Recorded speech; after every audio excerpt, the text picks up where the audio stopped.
My name is Sargisson, and I have a company called Stan's Brands, which is a business which we set up in 2007 that is a consultancy business, for want of a better word. And basically, it helps organisations that are in any kind of situation that is renowned as startup. I've been in startups for about 20 odd years now, both within large organisations and both within small organisations and my own bootstrap companies as well.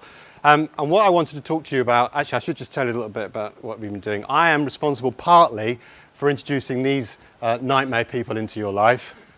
And for that I feel I need to make a public apology.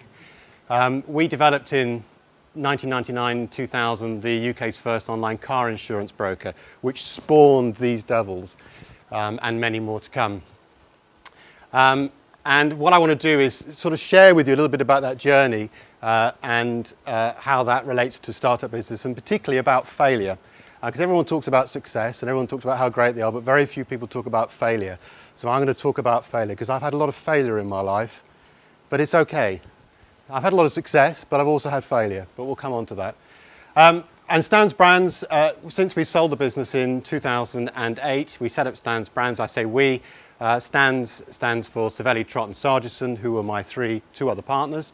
We've now been working within a range of organisations, big blue chips from Ordnance Survey through to very specialist insurers, which is quite dull, but I won't talk about any insurers here. I should actually know my audience. Anybody work in insurance? You do, Helen. Actually, you work in marketing. That's different, really, isn't it? Nobody works in marketing. And we're developing this brand at the moment called House Revolution, which is quite interesting, and I'll share a little bit about that with you as well, because there's some interesting lessons that we're learning from that. And then we've got another business that's coming up the ranks at the moment called the Gnome Service, which is very similar to these. In fact, in 3 or 4 years' time, if one of those is up there annoying everybody, then I'll be very happy indeed. So, the presentation, don't blow up your startup. None of this is really that unknown to you guys, I'm sure, but Financial Times made an observation a couple of years ago, which was quite astounding to most people, that around about 4 in every 5 UK startups fail within 5 years. And from my experience, although it's got better as I've got older, that's a fairly true statistic. Sometimes they fail very, very early on, and sometimes they fail at the point of greatness. But nevertheless, it's a very risky business to be in. But what's very interesting and often isn't reported is this additional statistic, which says that of those failures, around about 20% could have succeeded if they'd had the right amount of help. And it's that I just want to touch on, because straight away you'll start thinking, oh, it's probably about this, it's probably about the other. But there's bits of it, it's the help that's unknown to an awful lot of startup companies that doesn't come out very often. And that's really what I just want to talk about over the next couple of minutes. So it's that missing bit, that question, well, what bit fails compared to the things that you know about? And most startup businesses have a number of reasons for failure. Poor marketing is often one that's cited quite a great deal, and that's true. The technology collapses or it's not ready, and that's true. Lots of things happen because of that. Cash flow, money is king. People run out of money quite a lot. Poor management and lack of planning. All of those are real, all those are knowns, all of those happen a great deal. But there's a missing bit. There's a bit that gets forgotten about. And it's the very essence of why a business was a startup in the first place, and it's the bit that gets forgotten. And I'm going to give you a clue. Oh, it spins. That's nice. That's the clue. Nope. Diversity. I've got kids. Diversity. Or in entrepreneurial terms, it's often the failure to see what's classed as the disruptive alternatives. It's where you are. It's what you're doing at the moment. It's disruptive in most cases. You take something, you do it better or different, and that's what you go forward with. But when you get into the business, you forget that, and you fail to see that actually you started things with the alternative in the first place, and you become embedded in cash flow, you become embedded in planning, you become embedded in technology, and things start to fall about. I put this quote in because I saw it some years ago, and it really stood out to me. It's not that famous, but it is by D.H. Lawrence, so it shows that I'm slightly educated. But it talks about dreams. And it talks about dreams being in two different parts. There's the people who dream at night. We all dream at night. We all go to bed and we wake up and we've had an idea in our dreams, which is lodged in vanity. It's something we want to do. But there's a different type of dream. There's the daydreamer, the ones who often class as dreaming with their eyes open. And D.H. Lawrence says that these guys are the most scary people because they make their dreams come true. And it's making those things come true that's at the essence of any successful entrepreneur, because it starts in the night and then it comes to reality and into the day. So I'm going to tell you about my slightly bizarre dream that I had in 2000 with 2 or 3 other people. It would be arrogant of me to say it was just mine. There were 4 of us involved. And that was the company called It's For Me, which you worked for. I did work for them, yeah. So if I talk bollocks, you can say, that's bollocks. Okay, this was my slightly perverse dream. This was 1999, and I worked in Norwich Union for a number of years, building their call centres for them and putting insurance into the call centre environment, which was challenging. And this thing came along called the internet, and we went to the directors of Norwich Union and said, there's this thing come along called the internet, it's going to be amazing. And you can cut down costs and you can do wonderful things. And the then chief executive of Norwich Union said to me, I don't think anybody will buy anything from the television, do you, Chris? And that was the end of the conversation. That was his perception of the internet. So we went away with this dream to build the first car insurer, and we had this great idea that it would be amazing. You put it all online, people can come on, they can do whatever they want, 24 hours a day, 7 days a week. All the insurers will love it, they'll all sign up to it because it's an amazing idea. No one's going to say no. It's going to be fantastic. Oh my God, it's going to be really low cost. We don't have to spend any money. We can do it with just one of us in a shed. It'll be brilliant. We're all going to be billionaires, and the customers will think it's fantastic. That was the fantasy dream. That was the entrepreneurial moment, and it could not fail. Nothing about it could fail. It's going to be great. But it did fail. Well, it started to fail. This was the position about a year and a half after we launched. So the fully online dream, we borrowed £1.8 million from actually we borrowed £4 million, but we spent £1.2 million as agreed on building the technology. And we got a year and a half into it, only 20% of it was built, and we ran out of cash. Oh dear. We also had this great idea that because everybody can do everything that they will. But then we realised that if everybody does everything by themselves, then you can't charge them for it. And the principle of actually having a business is you make money. And if you give it to them, you can't make money because they do it for free. And that's what people love about the internet. It's free. It's not free.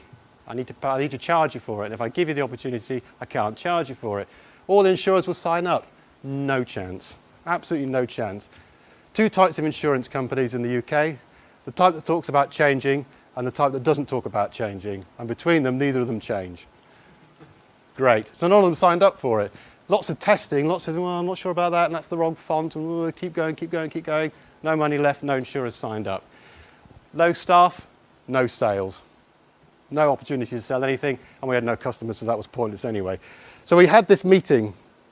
I remember it very clearly. It was the crunch meeting. And we had a very, very clever chairman, who some of you may know, a guy called Patrick Smith. And we're up until the point we all walked into that room. We were all in that dream. We were all in that fantasy. This is what we were trying to build, and we got to this point. How could it go wrong? And he slammed his hand on the desk, our chairman, and he said, you know what, boys? Fuck the dream. Because it's just a dream. It's pointless. It's not going to work. You're all going to walk out this door unemployed, owing lots of money. So we diversified at that moment, on that day, completely. We changed tack completely. We went back to being entrepreneurial. So whilst we agreed that we only had 20% of the system built, actually we had the ability to take money. So let's go live that afternoon, and we did. Put the product live that afternoon. We then went through the whole policy, charged and set charges for everything that needed to happen from there. We built a call centre and filled it up full of people. That was great. This is my favourite one. We just put the products live anyway with the insurers. Just did it. On the principle of, well, we're going to go bust, so what's the point of worrying about it, really? Better to ask for forgiveness rather than beg for permission. And of the 20 or so policies that we put live with insurers, I shouldn't be saying this because there's an insurance person over there, 10 of them told us to pull it. The other one said, yeah, all right, you may as well carry on now, you're live. It was live. This was the big one, though, in entrepreneurial terms, know when to turn off the online. Everything was online. It's pointless. It was never going to work. Everyone got to the point and thought, that's nice, and then they just clicked off. So we actually then started putting telephone numbers in there, we started putting contact strategies in there, we started grabbing emails, all the things that you guys now know. It started in 2002 when we were doing this. We also knew that scary, new and interesting, exciting and fantastic to any consumer who was about to give you money is scary, and they'll back away. So the less you talk about things being new and exciting and then want to grab money from them, the easier it is for you. So stop being new and exciting and experimental if you then want to hoover money out their account, which is what we wanted to do. And it's, for me, at that point, started to grow, very rocky growth. We had many more exciting opportunities to fail from that point, but we didn't, and we exited. But we knew what fail looked like at that point. Up until that point, we didn't. And we knew that actually we were in the fantasy world rather than reality. And we're not alone. I'm going to give you a couple more examples, and I'll probably get talking too long. But I found these, and they're quite interesting. This one, I think, is urban myth. This is almost exactly the same example about an organisation, a big organisation, Disney, that built a search engine in 2000. And they spent just under $100 million building one of the first big search engines. A lot of money marketing, launched it in the UK. It's called Go.com, if those of you remember Go.com. And the thing about it, because Disney's a family organisation, it had firm principles. And it had built into its own net nanny. And what that means was you couldn't access from it anything political or anything pornographic. That was the dream. The business failed within 2 months.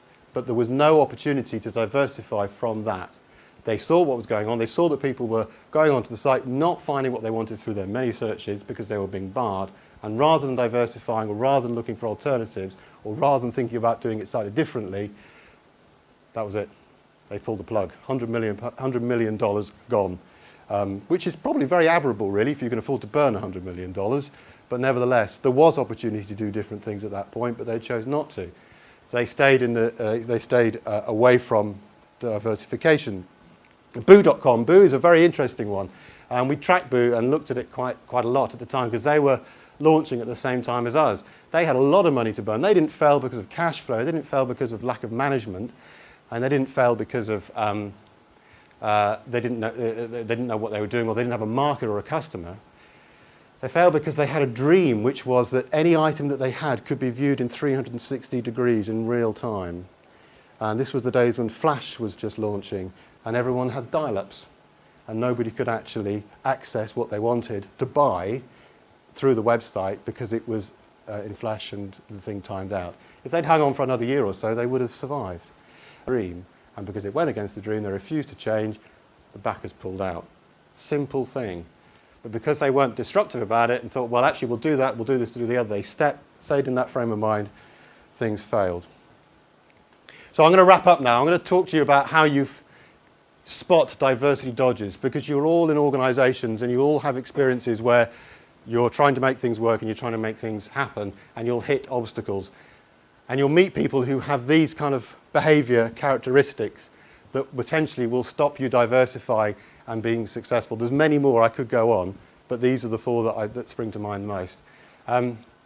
Evangelical behaviour, overly evangelical behaviour. It's going to be great, it's going to be great. Just carry on, everything's going to be fantastic. Nothing will go wrong. We're on the right track, boys, it's going to be great. Completely blinkered. There's nothing wrong with it. There are organisations that have succeeded with that kind of attitude and that behaviour, but nevertheless, if it's not challenged by the right people at the right time, the possibilities are that it's not going to succeed.